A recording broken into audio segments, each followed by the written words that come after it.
Gênesis 39. José na casa de Potifar. José foi levado ao Egito e Potifar, oficial de Faraó, o comandante da guarda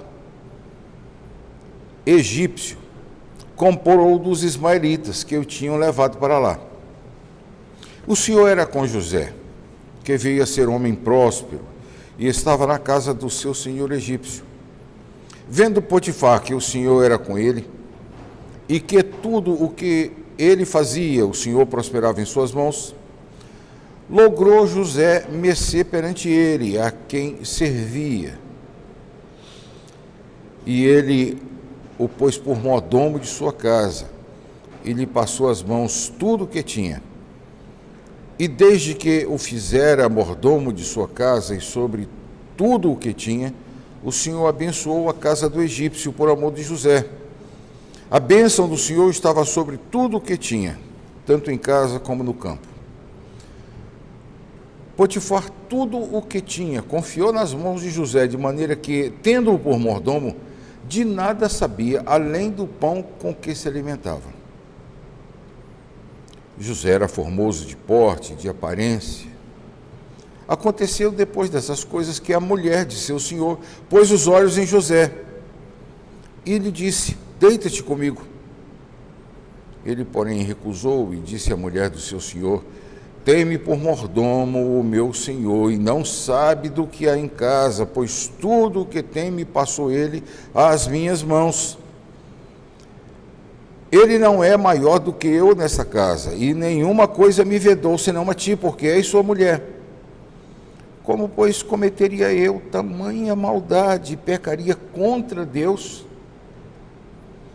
Falando ela a José todos os dias, e não lhe dando ele ouvidos para se deitar com ela e estar com ela, sucedeu que, certo dia, veio ele à casa para atender aos negócios, e ninguém dos de casa se achava presente. Então ela o pegou pelas vestes e disse: deita-te comigo. Ele, porém, deixando as vestes nas mãos dela, saiu fugindo para fora. Vendo ela que ele fugira para fora, mas havia deixado as vestes nas mãos dela, chamou pelos homens de sua casa e lhes disse: vede, trouxe-nos meu marido esse hebreu para insultar-nos. Veio até mim para se deitar comigo, mas eu gritei em alta voz. Ouvindo ele que eu levantava a voz e gritava, deixou as vestes do meu lado e saiu fugindo para fora. Conservou ela junto de si as vestes dele, até que seu senhor tornou a casa.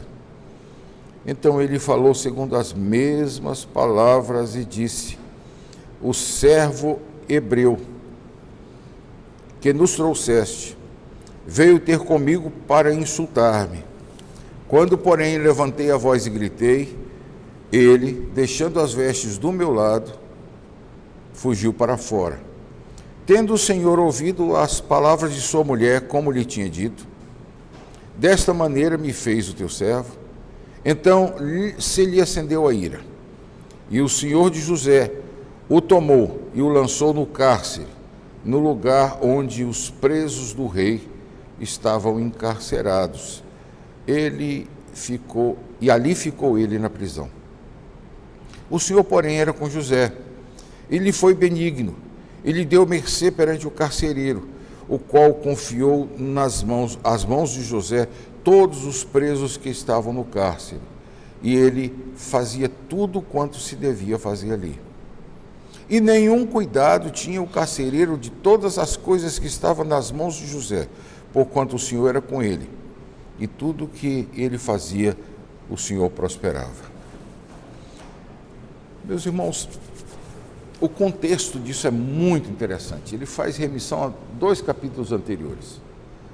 Primeiro, ao capítulo de número 37, em que nós vemos José como um garoto arengueiro, no sentido bem nordestino do termo, que faz arenga entre seus irmãos, trazendo más notícias de seus irmãos ao pai.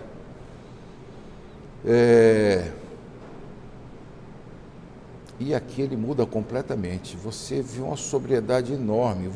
José é acusado e ele não se defende, ele fica quieto. Ele passa de um garoto, de um adolescente terrível para um senhor de casa, uma pessoa que recebeu o encargo de cuidar da casa do seu senhor. Ou seja, de um adolescente a mordomo. E é interessante que não é apenas mordomo num palácio, ele também se torna mordomo na cadeia. Você já notou isso? As duas coisas são ditas dele, que Potifar não tinha cuidado a não ser daquilo que comia, porque tudo confiou às mãos de José, e depois o carcereiro não tinha cuidado nenhum, porque tudo estava nas mãos de José. Vejam que maturidade. A impressão que eu tenho é que foi uma experiência tão traumática ser jogado na cisterna, vendido por seus irmãos aos escravos, levado escravo para o Egito e no Egito forçado a fazer aquilo que ele não queria, até conseguir algum destaque, que José aprendeu uma grande lição. O importante é estar na presença do Senhor, seja no palácio, seja na cadeia. Isso aqui já tem lição para nós. Muitos de vocês vão, pela graça de Deus, ser levados a igrejas importantes, igrejas em que o pastor tem um certo destaque até nacional, e outros vão para igrejas minúsculas, que muitas vezes têm dificuldade até de sustentar o próprio pastor.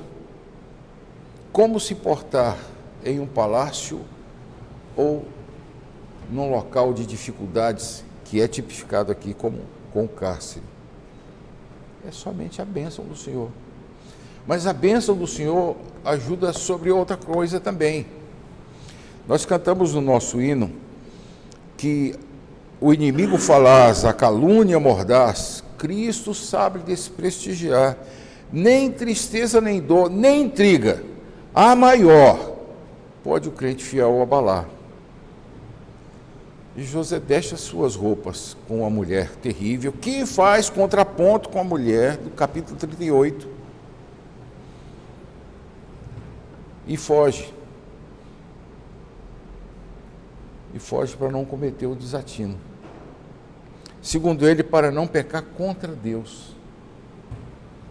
A questão de José aqui não é tanto não pecar contra Potifar, nem não pecar contra si próprio, nem pecar contra a mulher dele, é não pecar contra Deus. Nessas horas, a gente que é um pouquinho mais feio do que o normal, a maioria de vocês muito bonitões, Deus nos preserva pela feiura de certas, ou seja, é mais fácil de uma mulher de Potifar colocar os homens como José. Veja o versículo 6, última frase. José era formoso de porte e de aparência. Ou seja, José não era um gordo, não era um sujeito feioso, desajeitado. José era um sujeito bonitão, como alguns de vocês, magrão. Como dizia meu tio, um sabonetão. É mais fácil atrair uma doida como a mulher de Potifar com isso. Então agradeçam a Deus se vocês forem feios. Deus está, de certa forma, abençoando vocês com a feiura. Mas, meus irmãos, isso não é garantia. Acontece menos, mas acontece. E podem ter certeza, se no tempo de José, 3.000 e poucos anos atrás, aconteceu isso, hoje, eu conheço 2 colegas pastores que agiram como José. Aqui em São Paulo. Nunca visitem sozinho uma mulher. Nunca saia com uma mulher para visitar outras pessoas. Por mais querida que seja de vocês. seja prudente nesse ponto, porque as doidas mulheres de Potifar estão por aí. E para acabar o seu ministério, não custa nada. E a única coisa que pode preservar você é o que nós cantamos. Cristo sabe desprestigiar, a calúnia mordaz, o inimigo falaz, a tristeza, a dor, a intriga, a maior. Essa é a certeza que nós temos quando nós nos colocamos as nossas mãos, quando depositamos a nossa fé no Senhor Jesus Cristo. Meus irmãos, reparem bem, eu não estou dizendo que a pessoa está completamente isento. Deus pode permitir que ele seja caluniado, como José o fez. Deus pode permitir que ele vá para a cadeia sem necessidade, como José o fez. Repara, eu não estou dizendo que os atuais da Lava Jato são todos Josés, não. Eles devem ficar lá porque são ladrões, sim. Eu escutei um dia desse um líder evangélico dizendo que o apóstolo Paulo foi preso.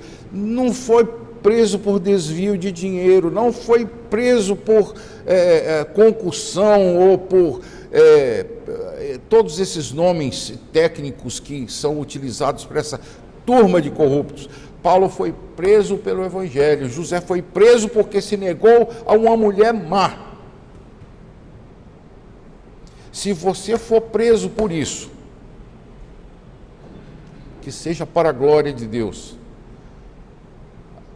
Glorifique a Deus se isso acontecer.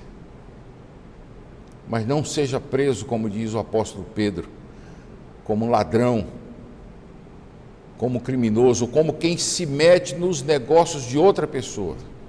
Mas se for preso por causa do Senhor Jesus Cristo, glorifique a Deus com o seu nome. E aqui nós temos o exemplo de José. Outrora um moleque arengueiro, hoje um servo fiel, que sabe se comportar dentro de um palácio, sabe se comportar dentro de uma cadeia. Que Deus nos dê essa força, que Deus fortaleça o nosso ministério.